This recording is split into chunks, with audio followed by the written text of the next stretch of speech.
Esta es la palabra de Dios. Y la paz de Dios gobierne en vuestros corazones, a la que asimismo fuisteis llamados en un solo cuerpo, y sed agradecidos. 16. La palabra de Cristo more en abundancia en vosotros, enseñándoos y exhortándoos unos a otros en toda sabiduría, cantando con gracia en vuestros corazones al Señor, con salmos e himnos y cánticos espirituales. 17. Y todo lo que hacéis, sea de palabra o de hecho, hacedlo todo en el nombre del Señor Jesús, dando gracias a Dios Padre por medio de Él. Permítame orar, por favor. Señor, en este momento yo te pido que tengas misericordia de mí y que por favor me permitas, me ayudes a través de tu Santo Espíritu a ser fiel, Señor, a lo que este texto quiere decir. Por favor, reconozco y entiendo que un estudio humano o el esfuerzo humano que yo haya podido realizar durante esta semana para preparar este mensaje no es suficiente. Necesito por favor de tu ayuda y de tu dirección. También oro por mis hermanos para que por favor pongas en ellos corazones dispuestos a escuchar tu palabra y que nada de todo lo que vamos a hablar en esta mañana o lo que tú nos vas a hablar a través de este pasaje sea desperdiciado, sino que todo, Señor, lo podamos recibir, asimilar y sobre todo aplicar y ponerlo por obra en nuestro diario vivir. Y que todo esto sea para la gloria de tu nombre, en el nombre de Jesús. Amén y amén. Bien, hermanos, hoy es domingo 29 de diciembre del 2024. Por misericordia del Señor, Dios nos ha permitido llegar hasta este tiempo o hasta esta fecha del año. Y el mensaje que tengo para ustedes en esta mañana, o el nombre de esta predicación, es Cristo en el centro. Cristo en el centro. Al igual que los padres, o al igual que todos nosotros como padres, deseamos formar a nuestros hijos y prepararlos para su vida futura, los pastores, de igual manera, tienen fuertes impulsos dados por Dios para preparar a las ovejas en su diario caminar como creyentes en su relación con el Señor Jesucristo. Cuando leemos la carta a los Colosenses, podemos notar en Pablo un alto interés por preparar a los creyentes, a los cristianos que estaban en la iglesia de Colosa, con el fin de que éstos pudieran permanecer más arraigados en la persona de Jesucristo. En esta carta podemos notar en Pablo un corazón pastoral que procuraba insistentemente en colocar fundamentos principales, fundamentos basados en la importancia de reconocer la preeminencia del Señor Jesucristo que ellos fueran en contra de cualquier tipo de herejía que pudiera colocar en duda la deidad del Señor Jesús. Pero también él quería enseñarles acerca de la relación que ellos debían tener como iglesia y también acerca del perdón entre ellos, además de otro tipo de enseñanzas que están intrínsecas en la carta a los Colosenses. Y específicamente en este pasaje que acabamos de leer, en este momento, en esta mañana, Pablo quiere enfatizar entre la relación de los creyentes y cómo, de alguna manera, el agradecimiento y la importancia de la palabra de Dios son pilares fundamentales para su crecimiento como iglesia.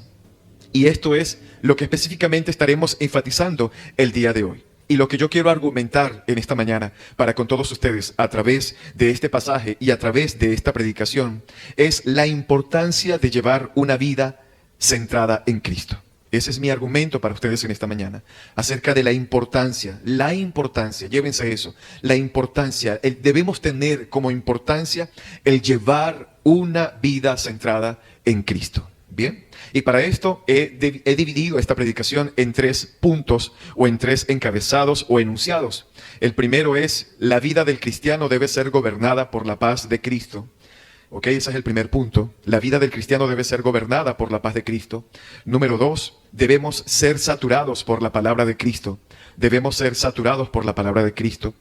Y número 3, todo lo que hagamos o todo lo que hacemos, debemos hacerlo en el nombre de Cristo. En el nombre de Cristo. Esto obviamente con el fin de glorificar su nombre.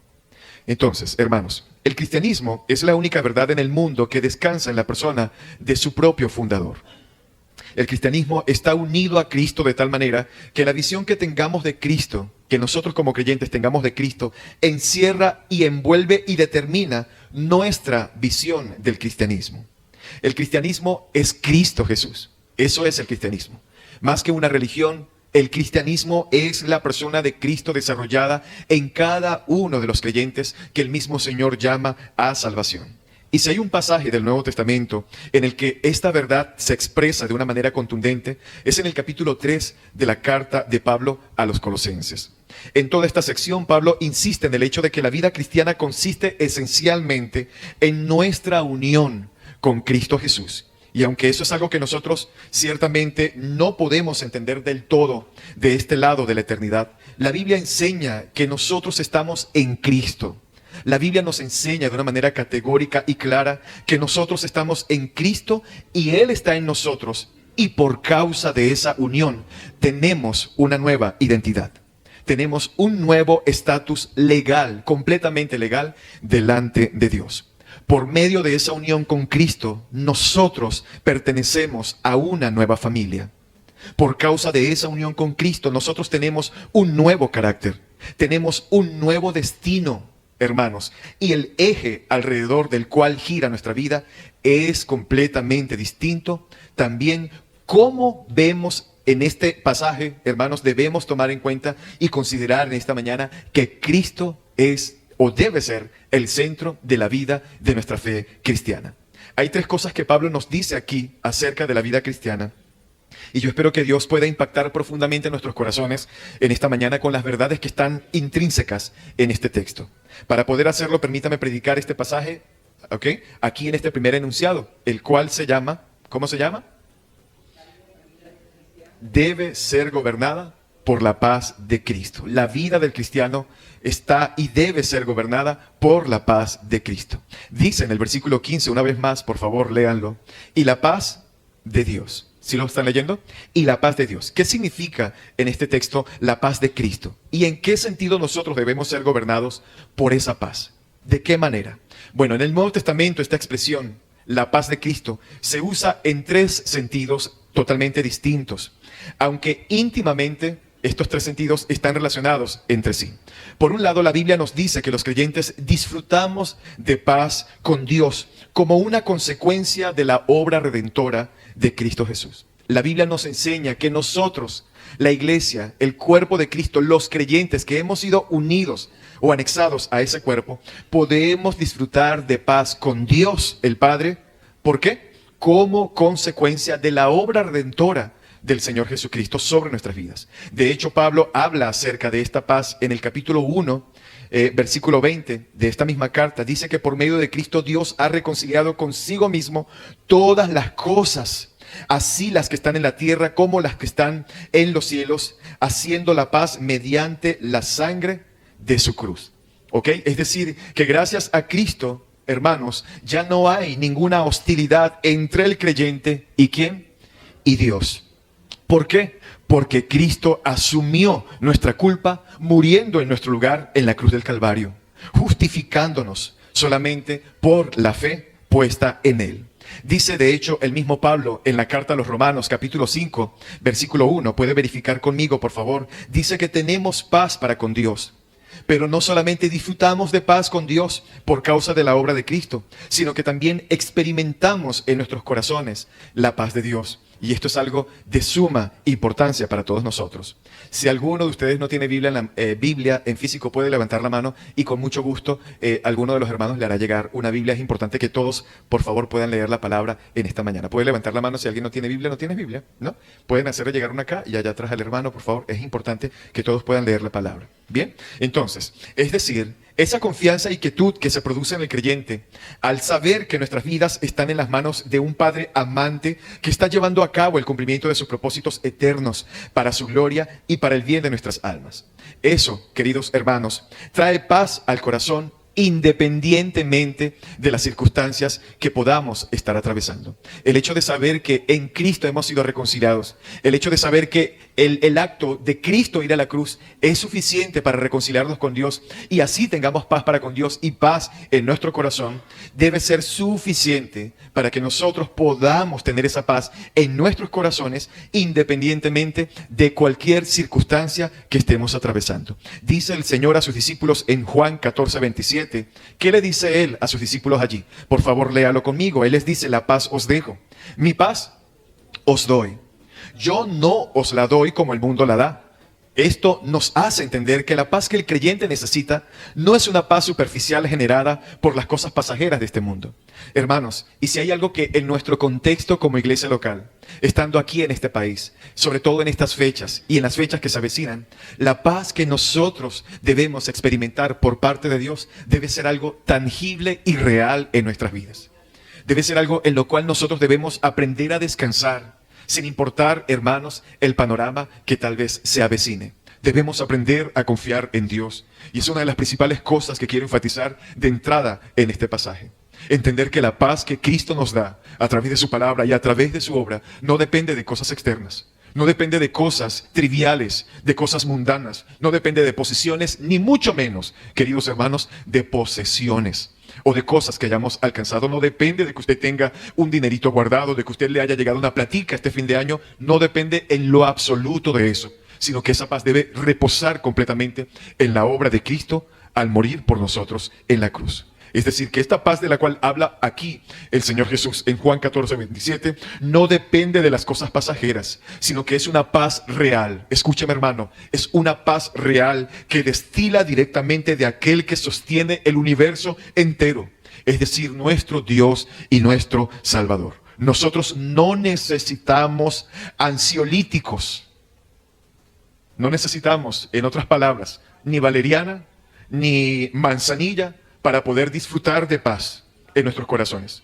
Nosotros dependemos absolutamente de la obra redentora que nos ha reconciliado con el Creador de todas las cosas, con Dios. Cristo ha hecho esa obra y esa paz llena la vida de aquellos que verdaderamente han nacido de nuevo y que han sido anexados al cuerpo de Cristo por la obra del Señor. ¿Ok? Él nos dice allí en ese pasaje: yo no les doy una paz como la que el mundo les da. Dice el Señor en su palabra: no se turbe vuestro corazón ni tenga miedo. Por tal razón nosotros debemos estar firmes en estas verdades y aprender a confiar en el Señor independientemente de los panoramas que se puedan avecinar. Es de esa misma paz que habló Pablo en Filipenses capítulo 4, versículo 7, cuando dice: la paz de Dios que sobrepasa todo entendimiento guardará vuestros corazones y vuestros pensamientos en Cristo Jesús. Hermanos, es una paz que es verdaderamente sobrenatural y que no es una paz que crea como una especie que, sabe, nos cauteriza o que nos dopa, no. Es una paz que ciertamente nos hace estar consciente de cada uno de los escenarios que podamos estar atravesando, pero que aún independientemente de esas cosas, nos da una confianza plena de saber esperar en el Señor sin importar los acontecimientos. De manera, queridos hermanos, que los cristianos, por medio de Jesucristo, disfrutamos de paz con Dios y disfrutamos de la paz de Dios. Repito una vez más eso. Los creyentes nacidos de nuevo, por la misericordia de Dios, disfrutamos de paz con Dios por la obra de Cristo en la cruz y también disfrutamos de la paz de Dios. Disfrutamos de paz para con Dios por la reconciliación hecha por Jesucristo en la cruz del Calvario, pero también disfrutamos de la paz de Dios en nuestras vidas. Y es necesario que usted salga en este día con esta fuerte convicción en su corazón. Es necesario, hermanos. Es necesario que tengamos esta convicción en nuestros corazones. Disfrutamos de paz con Dios a través de Cristo y también disfrutamos de la paz de Dios. Pero la Biblia también nos enseña que debido a la muerte de Cristo en la cruz, no solamente fuimos reconciliados con Dios, sino que vivimos, o mejor dicho, venimos a formar parte de una comunidad llamada la iglesia. La iglesia. Y eso es una gran bendición, en la que Cristo derribó todas las paredes que nos separaban unos de otros. En Efesios capítulo 2, versículo 14, Pablo habla acerca de la relación entre los judíos y los gentiles. Y es muy importante que entendamos esto para poder continuar con el contexto de lo que estamos hablando. Pablo dice: porque Él es nuestra paz. ¿Puede verificarlo allí? Efesios 2, versículo 14.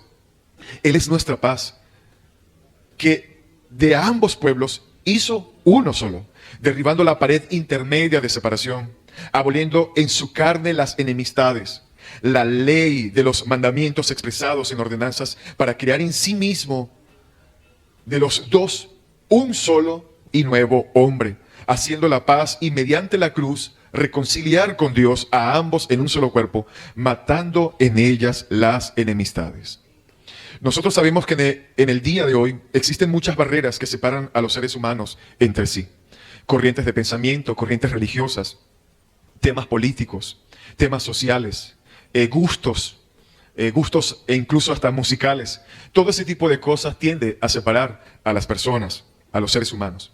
Pero hermanos, en la época del apóstol Pablo era un asunto muy terrible este asunto de las divisiones. Los judíos, de hecho, le llamaban perros a los gentiles.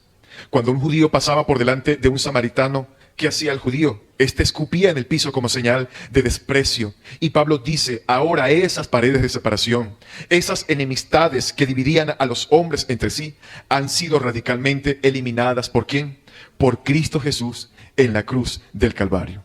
Queridos hermanos, Cristo murió en la cruz del Calvario para ponerle fin a las enemistades que pudieran separar a sus hijos entre sí. Y de esa manera poder formar un solo cuerpo. Un solo cuerpo. Y es algo que nosotros debemos comprender en lo absoluto. Nosotros como iglesia somos el cuerpo de Cristo. Y somos, dicho sea de paso, un solo cuerpo. Su iglesia. Y por el contexto de Colosenses capítulo 3, podemos estar convencidos que es de esa paz de la que Pablo está hablando allí. Hermanos, si nosotros queremos experimentar la paz de Dios verdaderamente, o queremos estar seguros de que esa paz que nosotros decimos experimentar no es una paz falsificada, debemos entender que esa paz debe ser respaldada por la paz que nosotros tenemos entre nuestras relaciones con ¿quiénes? Con nuestros hermanos. Con nuestros hermanos. Eso es sumamente importante. Estaríamos engañándonos a nosotros mismos si dijéramos que tenemos paz, pero no tenemos paz entre nuestras relaciones con los demás creyentes y aún con esas personas más allegadas a nosotros. Si leemos el contexto desde el versículo 9, allí en la carta de los Colosenses, versículo 3, pero puede leerlo desde el versículo 9, dice, no mintáis los unos a los otros, habiéndoos despojado del viejo hombre con sus hechos, versículo 10, y revestido del nuevo, ¿sí lo está leyendo? Revestidos del nuevo, el cual conforme a la imagen del que lo creó, se va renovando hasta el conocimiento pleno, versículo 11, donde no hay griego ni judío, circuncisión ni incircuncisión, bárbaro ni escita, siervo ni libre, sino que Cristo es el todo, véalo. Y en todos, versículo 12, vestidos pues como escogidos de Dios, santos y amados, de entrañable misericordia, de benignidad, de humildad, de mansedumbre, de paciencia. Versículo 13, soportándoos, y allí está la clave, unos a otros y perdonándoos unos a otros, si alguno tuviere queja contra otro. De la manera que Cristo os perdonó, así también hacedlo vosotros. Versículo 14, y sobre todas estas cosas, vestidos de amor, que es el vínculo perfecto. Y aquí llegamos al versículo 15, y la paz de Dios gobierne en vuestros corazones, a la que asimismo fuisteis llamados, un solo cuerpo, y sed agradecidos. Es indudable, queridos hermanos, que Pablo está hablando allí de nuestra relación los unos con otros. Ahora, ¿en qué sentido debemos ser gobernados nosotros por esa paz? En que los creyentes deben relacionarse unos con otros en una forma tal que facilite y demuestre la paz que Cristo aseguró para ellos en la cruz del Calvario. Mis hermanos, si nosotros realmente valoramos la sangre de Cristo o la sangre que Cristo derramó en la cruz del Calvario, nosotros no podemos, escúchame bien, si nosotros valoramos el sacrificio de Jesús y la sangre derramada en la cruz, nosotros no podemos tomar a la ligera el tema de la unidad. El tema de esa unidad que Él compró para su pueblo al precio de esa misma sangre, de su propia sangre. El tema de la unidad entre nosotros es sumamente importante. Es de suma importancia. Y es necesario que nosotros en este día seamos afirmados en esta verdad. Debemos procurar la paz. Debemos procurar la paz. Pero eso no significa que nosotros ahora vamos a hacernos los de la vista gorda con respecto al pecado para no crear ningún tipo de problemas con nuestros hermanos. Si vemos más adelante en el versículo 16, vea por favor, una de las cosas que debemos hacer es amonestarnos unos a otros. Esa no es una labor meramente pastoral, no es una labor que le corresponde solamente a los pastores, sino que es una labor de todo el cuerpo. Pero aun cuando nosotros nos amonestamos mutuamente, la motivación, hermanos, debe ser el beneficio ¿de quién? Del cuerpo de Cristo. Y la forma en que lo hacemos, ¿qué debe promover? Debe promover la paz y la unidad dentro del cuerpo. Nosotros debemos lavarnos los pies los unos a los otros. ¿Y hacerlo en qué? en el amor del Señor y con intenciones correctas.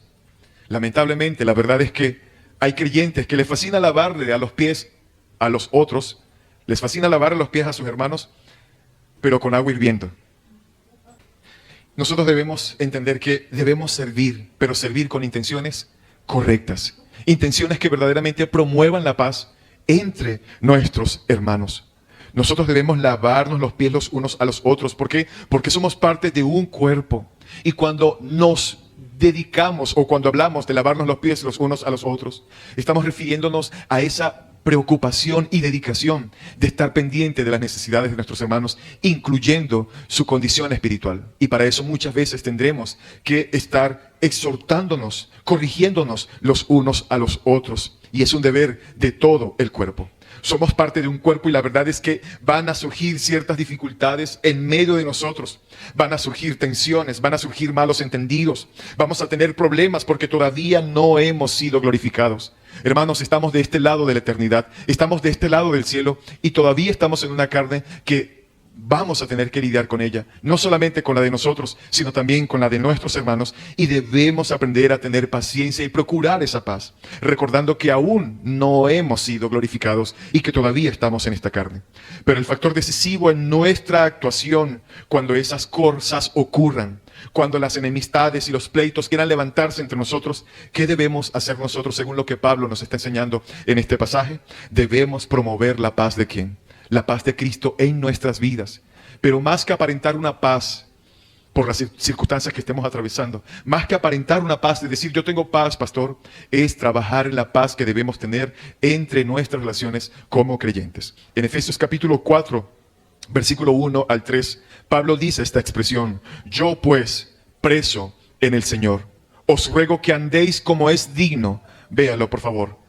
Que andéis como es digno de la vocación con que fuisteis llamados. Versículo 2, con toda humildad y mansedumbre, soportándoos, véalo allí, la clave y la importancia de esto, soportándoos con paciencia los unos a los otros en amor. Versículo 3, solícitos en guardar la unidad del Espíritu en el vínculo de la paz. Esa expresión solícitos, esta palabra significa literalmente, sean diligentes. Ustedes deben ser diligentes, es decir, intencionales, o poniendo el mayor empeño en preservar la unidad y la paz en el cuerpo de Cristo. Y esto es sumamente importante, queridos hermanos. Si leemos nuevamente el versículo 15, en la parte final de Colosenses 3, aparece de forma imperativa la expresión, sed que agradecidos, sed agradecidos. Entonces, aquí vemos cómo debemos enfatizar nosotros la paz de Dios en nuestras vidas. Es una paz que procura generar entre nuestra relación con nuestros hermanos, una relación correcta con buenas intenciones. No usando agua caliente o agua hirviendo, no, sino que debemos verdaderamente ayudar a nuestros hermanos con intenciones correctas, promoviendo la paz de Cristo. Y de alguna forma, hermanos, la paz de Cristo, con el tema de ser agradecidos, está estrechamente vinculado. Como lo vemos allí al final del versículo 15, Pablo utiliza esta expresión diciendo, sed agradecidos. Esto nos enseña que la unidad, véalo bien, la unidad y la gratitud están íntimamente relacionadas. La unidad que se genera a través de la paz que tenemos con nuestros hermanos y la gratitud están estrechamente relacionadas. Un creyente que realmente aprecia todo lo que Dios ha hecho a su favor gratuitamente por gracia, le será mucho más fácil reaccionar con gracia ante las ofensas de sus hermanos. Y esto es muy importante. Un creyente que realmente aprecia todo lo que Dios ha hecho a su favor, por gracia, a través de Cristo, de manera gratuita, a ese creyente le será mucho más fácil reaccionar con gracia ante las ofensas de ¿quiénes? De sus hermanos, ante las ofensas de los demás. ¿Qué dice Pablo en Colosenses 3:13? De la manera que Cristo os perdonó, véalo por favor, de la manera que Cristo os perdonó, así también que hacedlo vosotros. Y aquí yo quiero hacer una pregunta, hermanos presentes. ¿Qué tan consciente tú estás de la cantidad de pecados que Cristo te perdonó en la cruz del Calvario? ¿Qué tan consciente está usted de la cantidad de pecados que Cristo le perdonó en la cruz del Calvario? Y no solo eso, sino que aún Él sigue perdonándonos por nuestros pecados presentes. Y no solo eso, hermanos, nos seguirá perdonando. Él te seguirá perdonando hasta que Él decida llevarte a su gloria.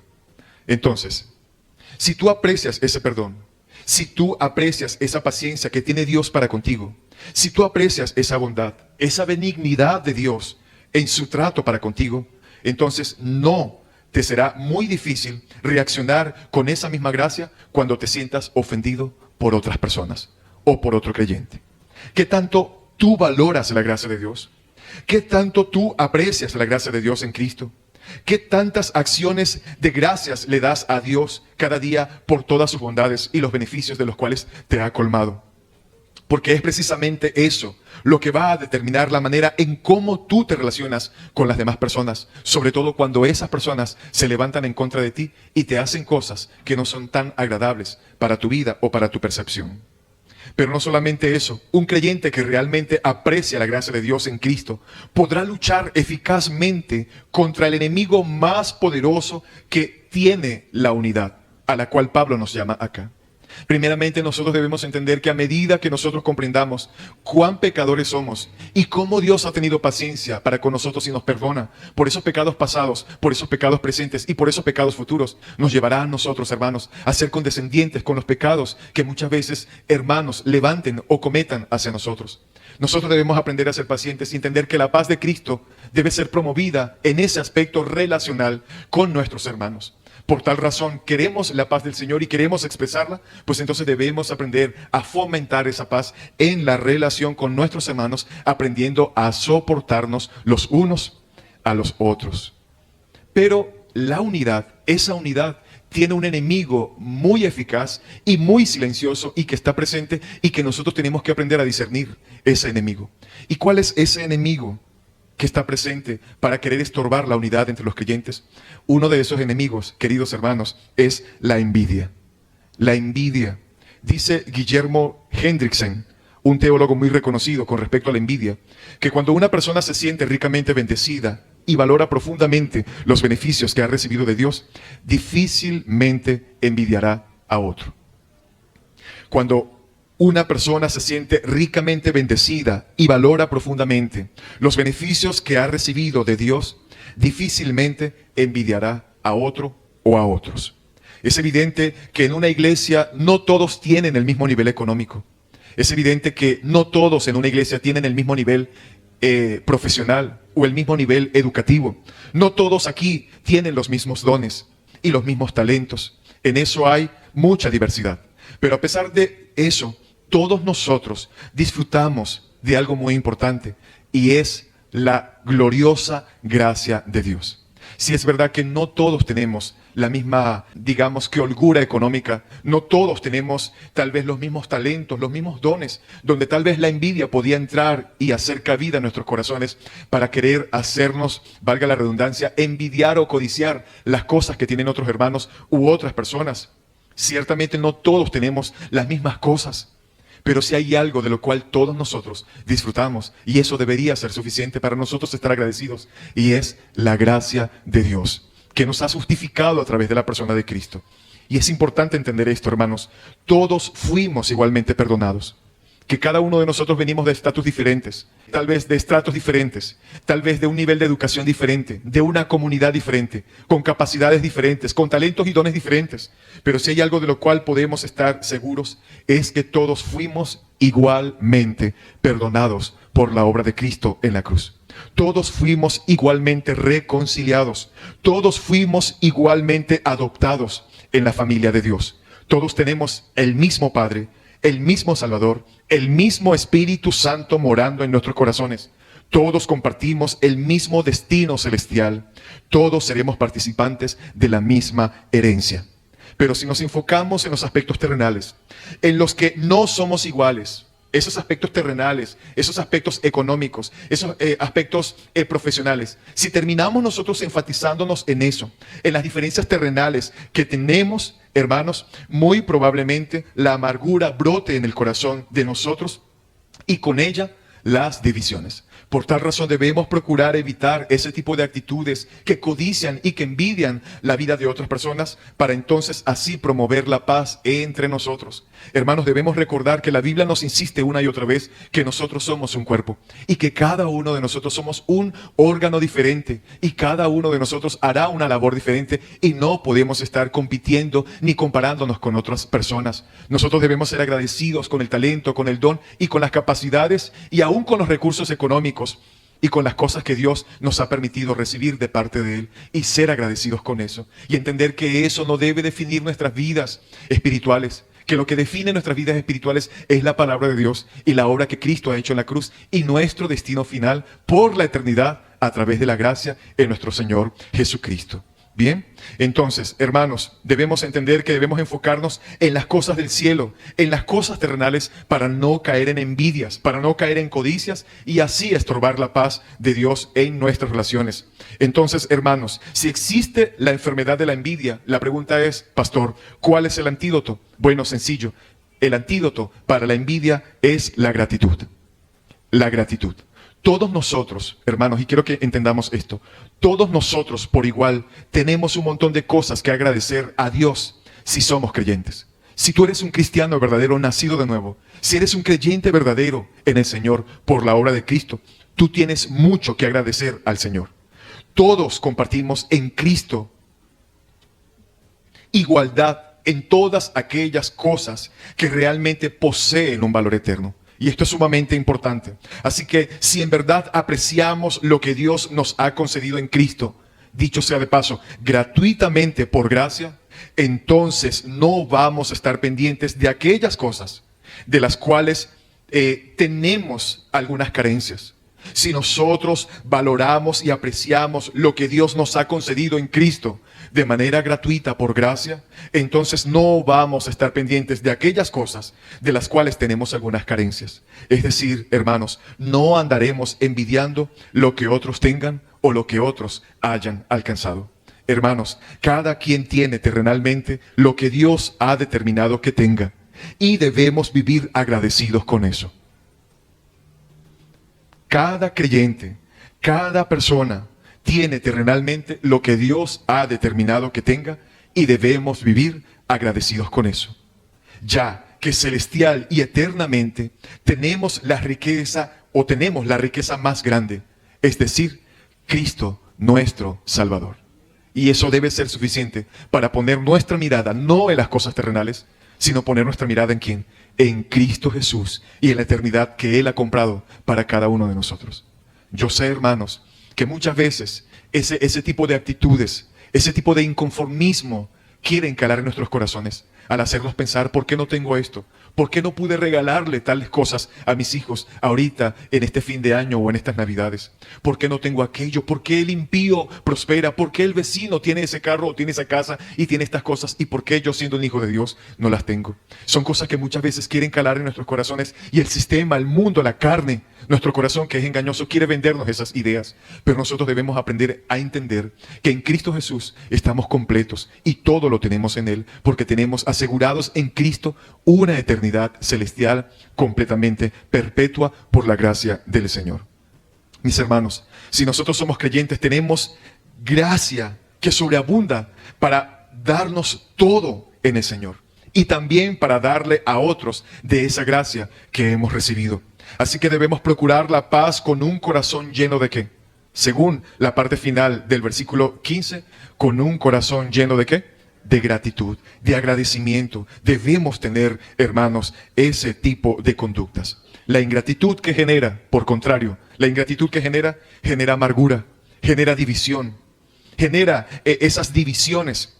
Pero la gratitud, ¿qué hace? La gratitud promueve la paz y promueve la unidad en el pueblo de Dios. Y nosotros como iglesia local debemos aprender a desarrollar gratitud, a ser agradecidos con lo que tenemos y aún también dar gracias a Dios por lo que nuestros hermanos, Dios les ha permitido recibir, ese talento o ese don o esas cosas o esos recursos que Dios ha permitido en la vida de nuestros hermanos. Debemos tener una actitud y un corazón agradecido por todas las cosas que el Señor nos permita vivir. Pero no solamente eso, no solamente debemos ser gobernados por la paz de Cristo, que es una paz genuina que viene intrínsecamente de la relación que tenemos con los demás y para con Dios por medio de la obra de Cristo, sino que Pablo también nos dice, en segundo lugar, que nosotros, punto número 2, debemos ser saturados por la palabra de ¿quién?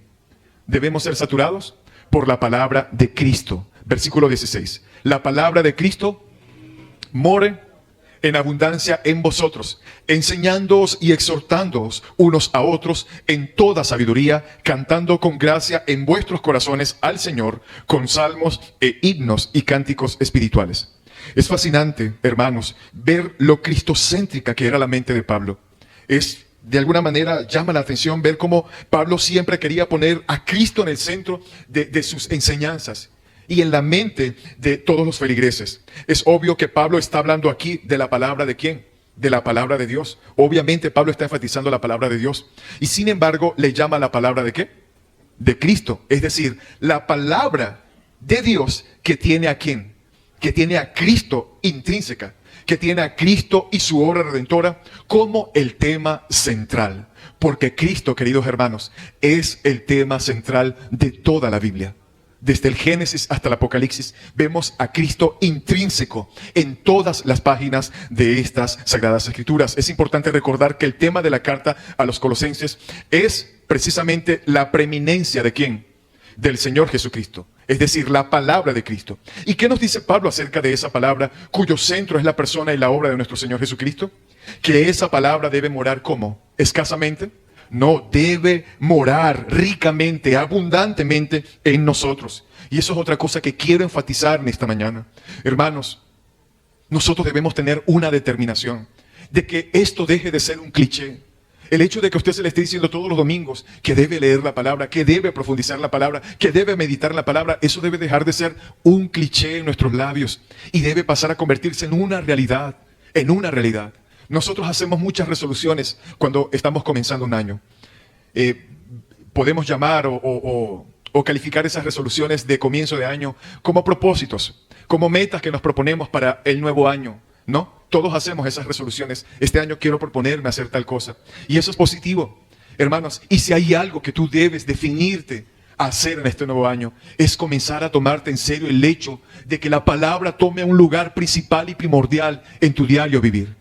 Que esto deje de ser una muletilla evangélica donde decimos, sí, varón, yo tengo que edificar mi vida en la palabra. Que deje de ser eso una muletilla y pase a ser una realidad. Una realidad. ¿Qué nos dice Pablo aquí acerca de la palabra cuyo centro es la persona y la obra de nuestro Señor Jesucristo? Que esa palabra debe morar abundantemente en todos nosotros. Ese mensaje debe encontrar residencia permanente y confortable en nuestros corazones. La palabra debe residir en nuestras vidas. Pablo está hablando de que la palabra de Cristo debe morar abundantemente en nosotros como iglesia. Y yo les digo a ustedes como iglesia local, para que esta iglesia pueda sostenerse firmemente y pueda perdurar, hermanos, debemos fundamentarnos, determinarnos a que esta iglesia sea edificada absolutamente en la palabra de Dios. No en visiones del pastor, no en sueños del pastor, no en experiencias del pastor o del predicador, hermanos, sino únicamente en lo que la palabra enseña. ¿Qué significa eso de que la palabra debe morar abundantemente en nosotros? Evidentemente eso implica leer todos los días la palabra de Dios.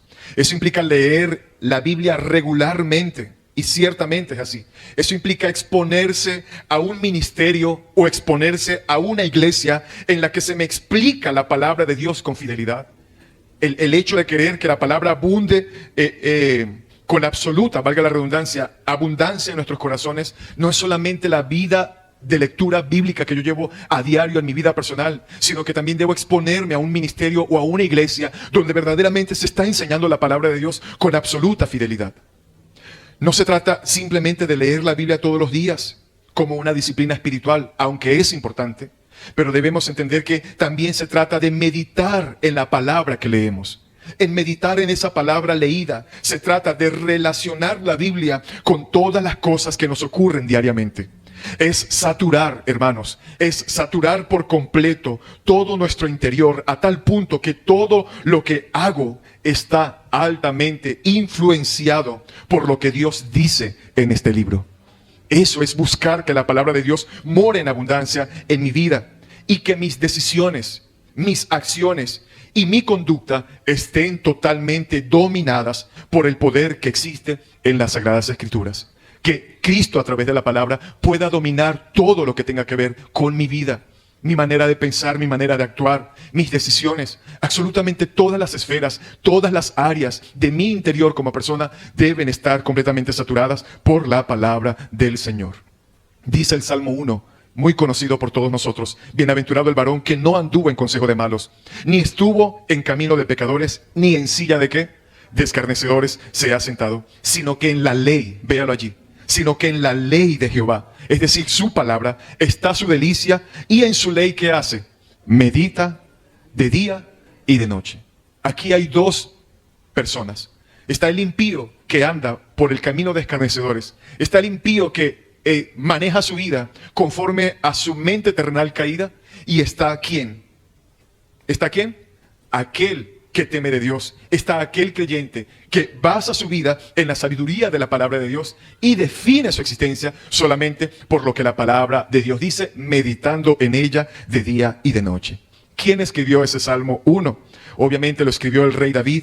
¿Y quién era David? David no era un vago. No era un monje que se había ido a lo alto de una montaña para tener que estar allí solo y no tener que ir a apagar la luz, ni tener que llevar los muchachos al colegio, ¿verdad? Ni pagar el teléfono, ni pagar los servicios. No, él era un rey, hermanos. Era un rey, era un hombre sumamente ocupado. Un hombre que tenía ocupaciones. Pero David dice que el hombre bienaventurado es aquel que medita en la palabra de Dios de día y de noche. ¿Y por qué hago énfasis en este tema de la ocupación y de lo ocupado que era David? Porque, hermanos, para nadie es una sorpresa que muchas veces eso se convierte en una excusa para nosotros. De decir, pastor, pero es que yo no tengo tiempo para leer la Biblia. Bueno, este rey ocupado, este rey que tenía cualquier cantidad de cosas que tenía que hacer en su día a día, hermanos, sacaba tiempo para meditar en la palabra, para profundizar en ella de día y de noche. Si hay algo que usted necesita en este nuevo año y que debe colocarse como meta, y vuelvo a repetir, más que una meta cliché, más que algo que simplemente se dice, bueno, sí, este año lo voy a hacer, debe verdaderamente tomar una determinación de hacerlo, de dejar el descaro, de hacerse llamar creyente, y que usted en todo el año, hermanos, ni siquiera se atreva a abrir la palabra de Dios o a leer la palabra de Dios. La mayoría de las personas que dicen ser cristianas, escúcheme esto, y que regresan a su vida mundana, es porque nunca fundamentaron su vida en la palabra de Dios. Nunca lo hicieron. Y es por eso que terminan volviendo otra vez al mundo del cual nunca salieron. ¿Por qué? Porque sencillamente, hermanos, no se han convertido verdaderamente. Porque no se han dado cuenta que en la palabra de Dios está la delicia, el alimento que ellos necesitan para poder llevar una vida verdaderamente arraigada en Cristo Jesús. Mientras que un hombre bienaventurado es aquel que satura su mente ¿con qué? Con la palabra de Dios. Y absolutamente todo lo que hace, y todo lo que sucede, y todo lo que va a accionar en su vida, lo filtra a través de ¿qué? A través de las Sagradas Escrituras. Mientras que un hombre bienaventurado, hermanos, siempre va a estar dedicándose en qué le dice Dios a su corazón a través de la palabra. ¿Y qué sucede cuando los pensamientos de un creyente están siendo saturados por la palabra de Dios? ¿Qué es lo que sucede? ¿Qué pasa, pastor, cuando eso ocurre? La Biblia dice que de la abundancia del corazón habla la boca. Examina tus conversaciones. Examina tu forma de reaccionar cuando estás ante una situación difícil.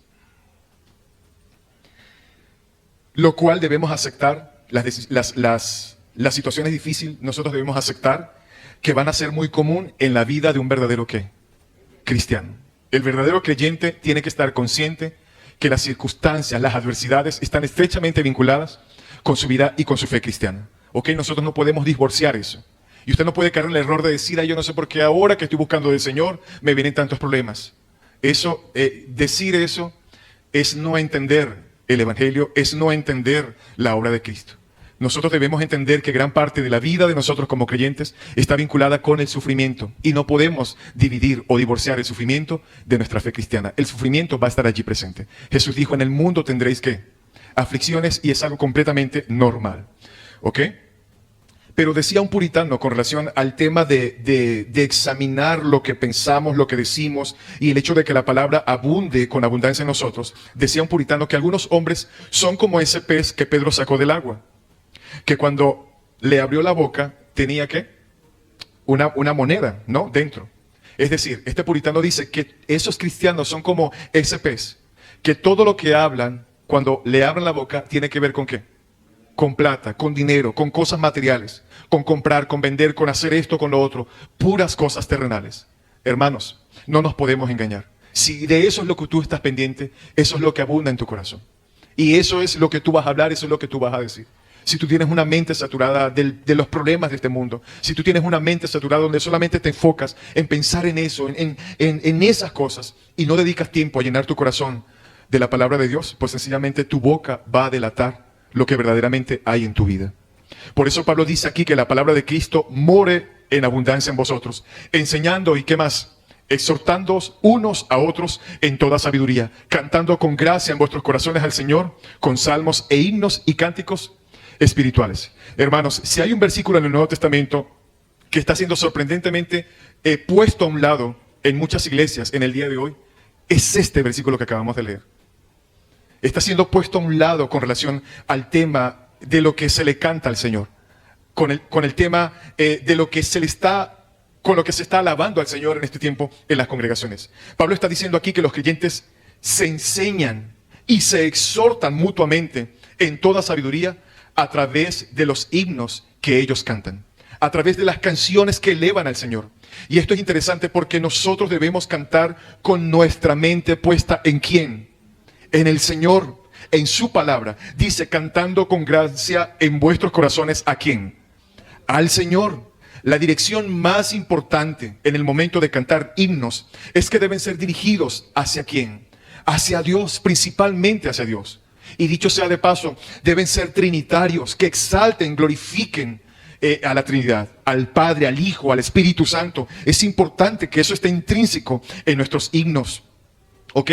La dirección más importante es esa, cantar himnos dirigidos hacia Dios. Pero no podemos descartar, según lo que Pablo nos dice acá, no podemos descartar la dimensión o dirección horizontal, que tiene que ver, hermanos, con que nosotros debemos enseñarnos y exhortarnos los unos a los otros con toda sabiduría a través de los himnos que cantamos como congregación. Hermanos, el mismo cuidado que nosotros debemos tener con respecto a quién se para aquí en este púlpito para predicar la palabra de Dios, debe ser el mismo cuidado que nosotros debemos poner al momento de seleccionar los cánticos que vamos a elevar al Señor. ¿Por qué? Porque a través de esos cánticos, cuando entonamos la palabra, cuando usamos la música y en esa música estamos cantando la palabra de Dios, ¿qué nos dice Pablo? Que nosotros nos estamos exhortando, edificando los unos a los otros, aún con las canciones, con los himnos que nosotros elevamos aquí a Dios. Por tal razón no podemos ser ligeros con esto. Y una de las características de una iglesia sana y de una iglesia bíblica, hermanos, es que aún lo que cantan está siendo filtrado a través de las Sagradas Escrituras. No podemos estar cantándole pistoladas al Señor. No podemos estar cantando al Señor canciones movidas, pegajosas, comerciales. Porque lastimosamente eso es lo que vemos en la actualidad en las canciones que se están escribiendo de muchas agrupaciones. Música comercial que solamente busca meramente mover las emociones de las personas y entretenerlos y hacerlos entrar en un éxtasis superfluo, en un éxtasis que sencillamente no trae ningún tipo de edificación. Que no se nos olvide, hermanos, que es a Dios a quien estamos cantando y debemos glorificarlo a través de su propia palabra que Él mismo ha inspirado. Debemos ser celosos con los himnos o cánticos que escogemos para cantar. Dijo un teólogo, estoy convencido de que las congregaciones aprenden más teología buena y mala de las canciones que cantan que de los sermones que escuchan. Y es una verdad, es una verdad. Muchos sermones son doctrinalmente sanos y contienen una buena cantidad de información bíblica, pero carecen del contenido emocional necesario para conseguir el asentamiento de los oyentes. Por otro lado, la música, sin embargo, alcanza la mente y alcanza el corazón. Al mismo tiempo posee el poder de tocar y mover las emociones. Y por esa misma razón puede ser un maravilloso instrumento en las manos del Espíritu de Dios o un arma terrible en las manos de Satanás. Las congregaciones aprenden más teología buena y mala de las canciones que cantan, muchas veces más que de los sermones que escuchan, es lo que comenta este teólogo, y es muy cierto, es muy cierto. Ciertamente la palabra de Dios no debe ser precedida por nada. La palabra de Dios es absoluta y tiene el poder de calar y de atravesar los corazones. Hermanos, pero debemos entender algo muy importante, y es que una herejía cantada es más peligrosa que una herejía predicada.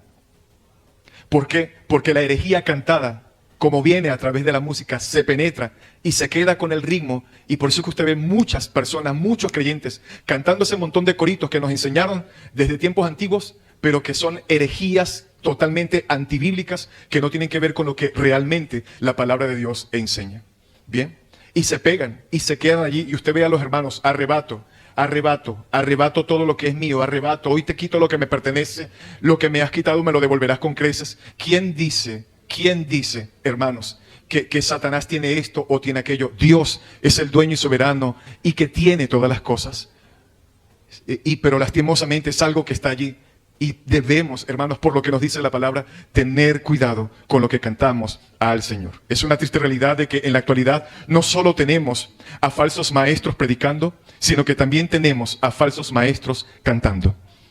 Esa es una gran verdad. Mis hermanos, el propósito de nuestros cantos en la iglesia no es entretener. El propósito de nuestros cantos en la iglesia es alabar única y exclusivamente a Dios, al Dios Trino. Hermanos, y además de eso, edificarnos mutuamente. Se hacen las dos cosas a la vez. Cuando nosotros cantamos cánticos espirituales verdaderamente inspirados en los salmos, en los himnos que aún los primeros cristianos, la iglesia primitiva escribió, cuando nosotros hacemos eso, número uno, estamos ¿qué? Exaltando al Señor, pero al mismo tiempo estamos, número dos, ¿qué? Edificándonos mutuamente como creyentes. ¿Y cuál es el modelo más seguro que podemos seguir para lograr ese doble objetivo? ¿Cuál es? El modelo de los salmos. ¿Qué dice Pablo? Enseñándoos y exhortándoos unos a otros en toda ¿qué? Sabiduría, cantando en vuestros corazones al Señor con salmos, con himnos y cánticos espirituales. No tengo el tiempo ahorita para clasificar y explicar la diferencia de todo esto, hermanos, pero nosotros debemos procurar que los himnos que nosotros cantamos en la iglesia deben reflejar esas características de las composiciones inspiradas por el Espíritu de Dios que aparecen ¿en dónde? En el libro de los Salmos. El libro de los Salmos está cargado de poesía, porque de hecho es ese género literario, la poesía, ¿verdad? Y allí está ricamente enriquecido, valga la redundancia, para que nosotros cantemos y glorifiquemos al Señor. De hecho, los judíos no se alimentaban, o mejor dicho, se alimentaban espiritualmente de canciones inspiradas a través de los salmos, ¿ok? Ellos no tenían contenido que sencillamente repetían y repetían canciones, no. En la actualidad vemos canciones que simplemente repiten lo mismo, no tienen sustancia bíblica, sino que repiten la misma frase una y otra vez, y usted ve esas tiempos de adoración, media hora, 2 horas repitiendo la misma frase, y no hay una edificación para la vida de los creyentes. Los himnos deben ser instrumentos de enseñanza, dice Pablo aquí, y no debe basarse en simplemente un ritmo pegajoso que se repite durante horas, pero que no trae ningún tipo de edificación a los que están escuchando. Así como no debemos exponernos ante sermones flácidos y mediocres, faltos de contenido y de riqueza bíblica, lo mismo debe pasar, queridos hermanos, con los cánticos que elegimos. Estos deben estar ricamente cargados y saturados por la palabra de Dios. ¿Ok? Dice Sujel Michelén que el canto y la predicación cumplen el mismo objetivo en la Biblia. Por supuesto, no es una alabanza meramente cerebral o desprovista de emociones, sino que es una alabanza que impacta profundamente nuestras emociones, ¿verdad? Impacta profundamente nuestras emociones, primariamente por las verdades del Evangelio que comunica, y secundariamente porque es llevada a través de una música que es consonante con esas verdades. Es decir, que la música con la cual se están entonando estos cánticos bíblicos no buscan en ningún momento anteponerse como lo principal en la alabanza, sino que lo principal es la sustancia bíblica que se está entonando. Sabemos que hay canciones donde se interpone más, donde se busca resaltar más la parte musical, los instrumentos, que el contenido bíblico. Y eso es un error. Y termina este hermano Sujel Michelén diciendo: la música debe ser un vehículo apropiado para la letra que comunica. ¿ok? La música debe ser un vehículo apropiado para la letra que comunica. Es decir, la música es sierva de la letra. La música es sierva de la letra. En este caso, la música debe ser sierva de las Sagradas Escrituras y no al revés. Entonces, debe ser la palabra de Dios que influencie nuestras vidas en todas las formas y aspectos con el fin de alcanzar un sano crecimiento como iglesia local. Para crecer sanamente como iglesia local, ¿qué debemos hacer? Entonces, saturar nuestras mentes, nuestras vidas por completo por la palabra de Dios. Una vida centrada en Cristo, queridos hermanos, que es el argumento que he presentado esta mañana. Una vida centrada en Cristo se ocupa en alimentarse con la palabra que el mismo Dios inspiró como principal fuente de alimento. Una vida que centra su vida en Cristo, o una vida centrada en Cristo, se ocupa en alimentarse por la palabra de Dios que el mismo Señor inspiró como fuente de alimento. Pero todavía hay algo más, y lo vamos a ver muy brevemente, y este es el último punto. Pablo nos dice entonces en Colosenses que nosotros debemos ser, número 1, gobernados ¿por qué? Por la paz de Cristo. Número 2, debemos ser saturados por la palabra de Cristo. Y en tercer lugar, y de manera más breve, punto número 3, todo lo que hacemos debemos hacerlo en el nombre de Cristo. En el nombre de Cristo. Y por supuesto, cuando lo hacemos en el nombre de Cristo, procuramos que sea para la gloria de ¿quién? Para la gloria del Señor. Versículo 17. Y todo lo que hacéis, sea de palabra o de hecho, hacedlo todo en el nombre del Señor. Del Señor Jesús, dando gracias a Dios, Padre, por medio de Él. Otra vez que vemos acá, queridos hermanos, ¿qué vemos otra vez acá? Otra vez la gratitud. Hermanos, es la mejor manera de comprender el alcance de estas palabras. La gratitud es importante, y esa gratitud nos debe llevar a pensar como embajadores, porque nosotros como creyentes, todo lo que hacemos, lo debemos hacer en nombre de ¿quién? En nombre de Cristo, como lo acabamos de leer. Cuando se envía a un embajador a otra nación, todo lo que este individuo, es decir, todo lo que este embajador va a hablar o va a hacer, no lo va a hacer en base a sus opiniones personales o a su criterio personal. Él no está allí para promover sus intereses propios. Él estará allí para hablar lo que se le ha dicho que debe hablar. Este embajador debe hacer todo lo que hace para traer honor ¿a quién? Para traer honor a su nación, a la nación que él está representando. Porque para eso él se preparó, y para eso fue escogido, y para eso ese embajador fue ¿qué? Fue enviado. Bueno, hermanos presentes, nosotros somos ciudadanos del reino de los cielos, de nuestro rey. Y ese rey se llama ¿cómo? Jesucristo, el Hijo de Dios. Y nosotros somos ¿quiénes? Sus embajadores. La pregunta es entonces, ¿qué estamos nosotros supuestos a hacer aquí? ¿Qué debemos hacer? ¿Promover los intereses personales? ¿Promover nuestros caprichos? ¿Promover nuestras propias decisiones o nuestros propios criterios? No, hermanos, nosotros estamos aquí como embajadores para promover los intereses del reino de Dios, del reino de los cielos. Estamos aquí en la tierra momentáneamente para Cristo, ¿verdad? Para vivir por su gloria y para representarlo a Él aquí como la iglesia del Señor. Es evidente, hermanos, que Pablo no divide la vida cristiana en compartimientos. ¿Sabe? No es que tú vas a decir, bueno, en esto debo comportarme como cristiano, en esto voy a procurar vivir para la gloria de Dios, esto lo voy a hacer en el nombre del Señor, pero esto no. En esto puedo seguir lo que me dicte mi corazón. No, hermanos, no es nuestro criterio. Cristo es el Señor y es Señor en todos los aspectos de nuestras vidas. Todo lo que nosotros hagamos en cualquier área de nuestras vidas, nosotros debemos hacerlo en el nombre de ¿quién? En el nombre de Cristo. La palabra está cargada de enseñanzas que se nos dice de que nosotros debemos hacer todo para la gloria de ¿quién? Para la gloria de Dios. Hacerlo como para Dios y no como para ¿quién? Y no como para los hombres. Sea lo que sea que tú hagas, hermano, en eso que tú te preparaste, sea una profesión secular. Tal vez eso, ejercer una abogacía, ejercer, no sé, un doctorado. Tal vez eres médico, tal vez eres enfermera. Eso que tú haces puede ser el llamado de Dios para tu vida en esa área. Y en esa área tú tienes que hacer que la luz de Cristo brille a través de tu testimonio. Haciendo eso para la gloria de Dios, haciéndolo en el nombre del Señor. ¿Qué dice Pablo aquí? Todo lo que hacéis, sea de palabra o de hecho, hacedlo todo en el nombre de ¿quién? Del Señor Jesús. Para ponerlo en un lenguaje más práctico, queridos hermanos, lo que Pablo está diciendo aquí es que los cristianos no actuamos a la ligera. Nosotros no debemos actuar a la ligera. Los cristianos no actuamos por impulso, sino que consideramos cuidadosamente si lo que vamos a decir o lo que vamos a hacer es consecuente con nuestra profesión de fe. Hay muchos aspectos de la vida cristiana a las que se les denomina áreas grises, donde nosotros no vemos claramente una directriz específica por parte de la Biblia, donde no se nos habla de manera clara en ciertas áreas de nuestras vidas.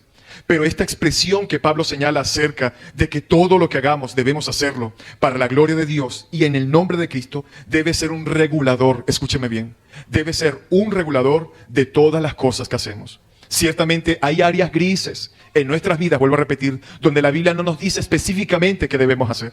Pero esta área o este versículo que estamos leyendo acá, donde Pablo nos dice que todo lo que hagamos debemos hacerlo en el nombre de Cristo para la gloria de Dios, debe ser un regulador para todas las cosas que hacemos. ¿Ok? Hay personas que me dicen, pastor, pero es que la Biblia no me dice específicamente qué debo hacer con este punto. Ok, tal vez no nos dice específicamente qué debemos hacer con ese punto. Pero Pablo sí nos dice aquí por medio del Espíritu Santo que todo lo que hagamos debemos hacerlo en el nombre de ¿quién?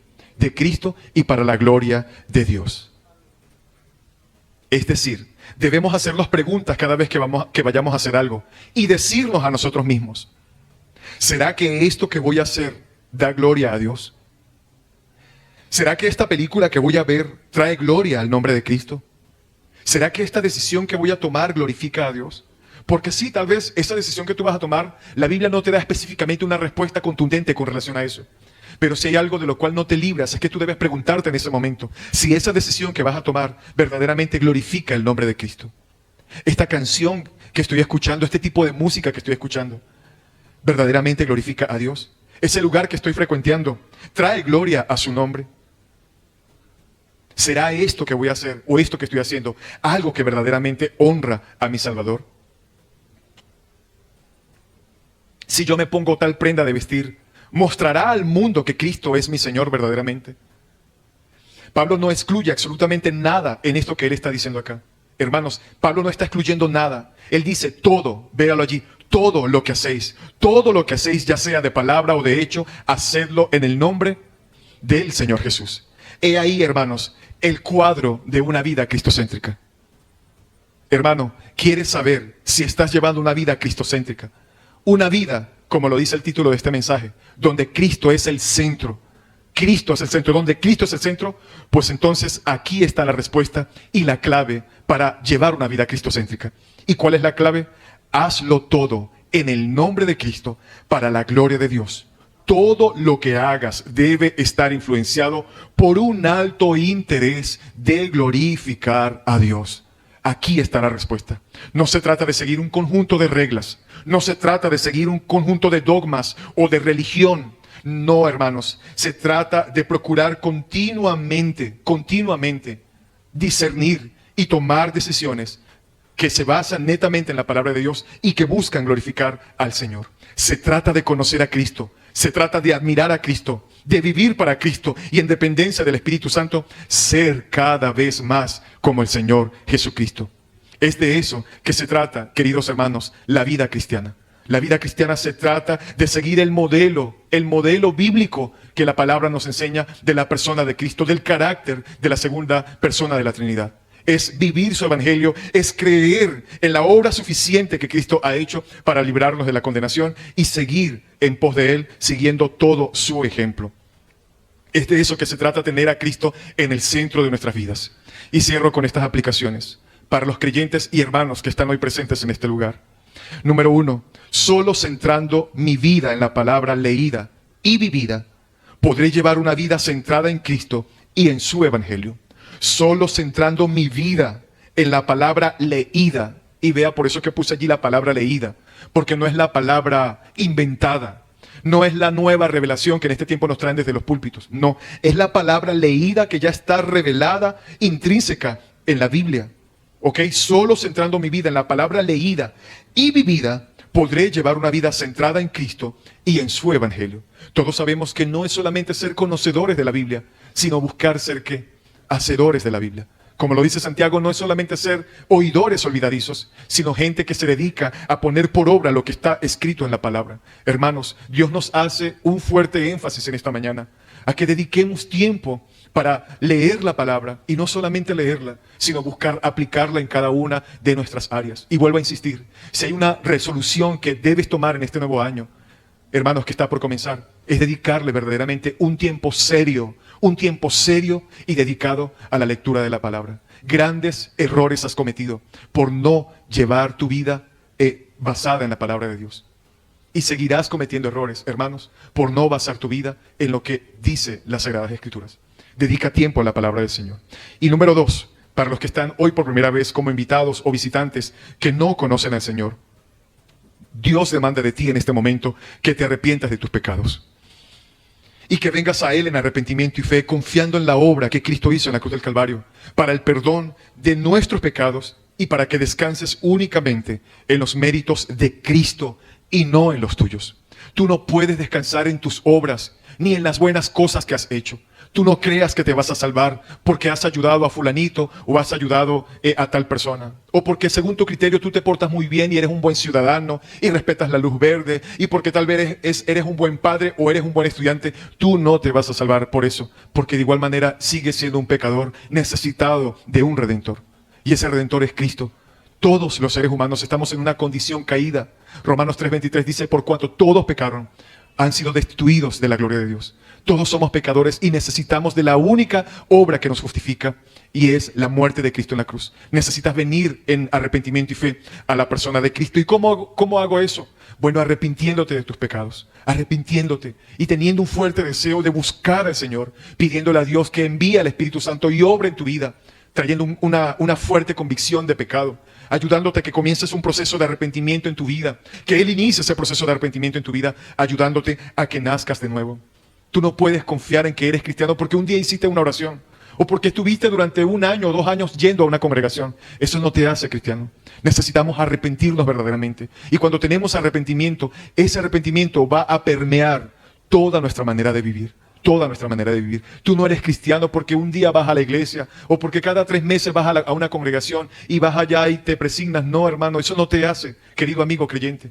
Tiene que haber un nuevo nacimiento en tu vida y eso solamente puede ocurrir si el Señor lo hace en tu vida, pero debes arrepentirte y rogarle al Señor que tenga compasión de ti. Bien, no confíes en tus méritos. Debes reconocer la suficiencia de Cristo que Él tiene para perdonarte. Entonces, y solo entonces, podrás comenzar a vivir la vida cristocéntrica que Pablo describe en este pasaje y que en este día has escuchado. En conclusión, queridos amigos y queridos hermanos, no podemos tener la paz de Dios si no entendemos la importancia del valor del sacrificio de Cristo por nosotros para reconciliarnos con Dios el Padre. No podemos decir que tenemos la paz de Dios si no buscamos la paz con las personas con las que nos relacionamos, con familiares y aún con nuestros hermanos en Cristo. Una vida centrada en el Evangelio, una vida centrada en Cristo siempre tendrá presente que lo que es, tiene y posee ha sido un acto meramente de gracia. Vuelvo a repetir, una vida centrada en Cristo siempre tendrá presente que lo que es, que lo que tiene, que lo que posee y lo que ha sido o es únicamente una obra de gracia dada por el Señor. Una vida centrada en Cristo siempre reflejará la gracia que lo ha rescatado. ¿Cómo se muestra una vida que está centrada en Cristo? Bueno, una persona que tiene su vida centrada en Cristo siempre va a reflejar la gracia que lo ha alcanzado. Es decir, esa persona entiende que es salvo por gracia y va a andar toda su vida, hermanos, también reflejando esa gracia hacia otras personas. Nunca va a ser un cristiano altivo. Un cristiano altivo, hermanos, probablemente es igual a un inconverso. Esa persona no es creyente todavía. ¿Por qué? Porque tiene altivez en su corazón. Un cristiano verdaderamente es una persona que reconoce con humildad en su corazón que todo lo que es, lo es por la gracia y por la misericordia de Dios. Esta persona nunca va a andar diciendo, este es salvo, este no, este sí, aquel no. No, sino que va a ser una persona que va a dar por gracia lo que por gracia ha recibido. No estemos buscando, queridos hermanos, ni queridos visitantes, no estemos buscando para el año que viene crearnos resoluciones nuevas que solo buscan promover en nosotros metas o propósitos huecos como un carro nuevo o como un viaje a tal lugar, o como comprar esto, o como comprar aquello, o si voy a rebajar, o si no voy a rebajar. No busquemos, hermanos, ese tipo de resoluciones, sino que debemos promover en nosotros resoluciones que buscan reflejar más el carácter de Cristo en nosotros. Hermano, que en este nuevo año que está por comenzar, Cristo sea tu mayor meta. Así como lo dijo Pablo, no pretendo haberlo alcanzado, no pretendo haberlo logrado ya, sino que pongo mi mirada en Cristo, en el autor y consumador de nuestra fe. Hermanos, Cristo debe ser nuestra mayor meta. El carácter de Cristo formado en nosotros. De allí, hermanos, se va a destilar todo. De allí se va a desprender absolutamente todo. Que Cristo sea formado en nuestros corazones. Que Dios tenga esa inmensa misericordia y pueda permitirnos que el carácter de nuestro Señor Jesús sea formado en nosotros. Eso es lo que debes buscar. ¿Qué voy a hacer para mi iglesia en este nuevo año? ¿Qué voy a hacer para que mi iglesia siga avanzando en la proclamación del Evangelio y en la expansión del reino de Dios? ¿Qué tanto estoy dispuesto en servirle al Señor este nuevo año?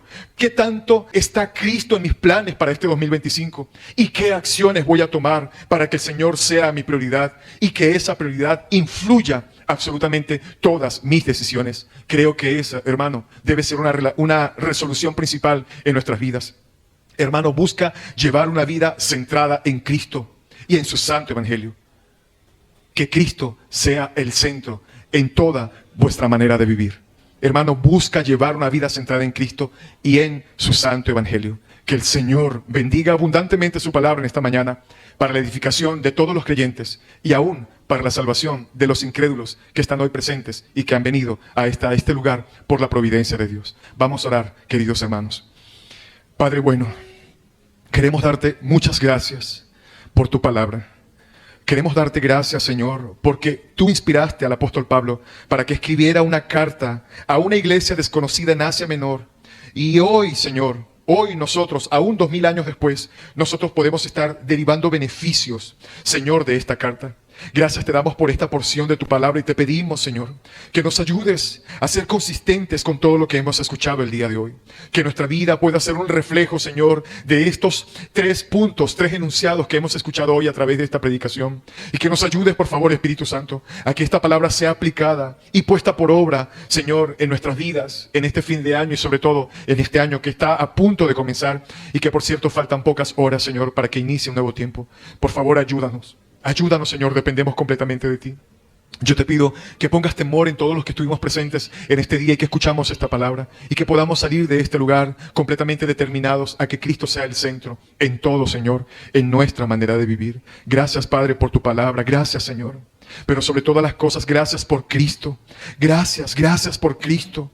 Gracias porque Él es el centro, Señor, de esta palabra que hemos escuchado.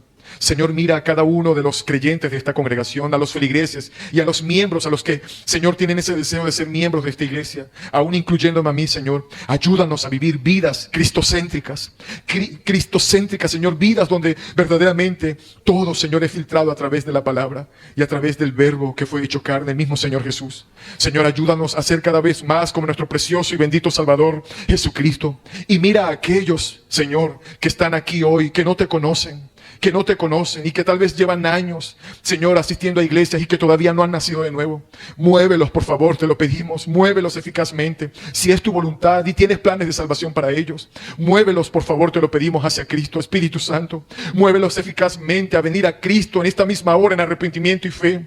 Que ellos puedan ver, Señor, la condición de pecado en la cual se encuentran y que lejos de ti, Señor, solamente les espera el infierno. Por favor, ayúdalos a cambiar de dirección en un arrepentimiento genuino y verdadero. Por favor, te lo pedimos, Espíritu Santo. Reconocemos tu inmenso poder para poder hacer esto. Reconocemos que solo tú, Espíritu Santo, puedes convencer de pecado, de justicia y de juicio a todo aquel que está hoy, Señor, y que no ha nacido de nuevo. Y también de convencernos a nosotros de la importancia de temblar ante esta palabra y de ser obedientes, Señor, ante todo lo que tú nos has dicho en este día. Por favor, todo esto te lo suplicamos y te lo pedimos en el nombre de Jesús. Amén, Señor.